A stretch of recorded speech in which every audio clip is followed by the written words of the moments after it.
So, eto na nga guys, ngayong araw na to is March 16, 2024.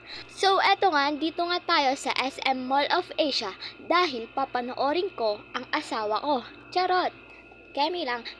Because Yunwoo is come back to the Philippines SM Mall of Asia Arena dahil iko-concert niya ang Mystery Elevator. Siguro naman alam ng lahat yon at ready na rin kayo kagaya ko. Ayan na nga. Ayan, nakikita nyo yan. Diyan tayo papasok para panoorin si Yunwoo. Pila dyan guys. Ayan yung kuwaan ng freebies and para ma-check yung ticket mo at makapasok ka sa loob. Alam nyo na yan. Basta iyan. Naghihintay tayo dyan. At eto na nga. Papunta ako kung saan andun yung asawa ko! Charot lang. Pero yan nga. Naglalakad ako.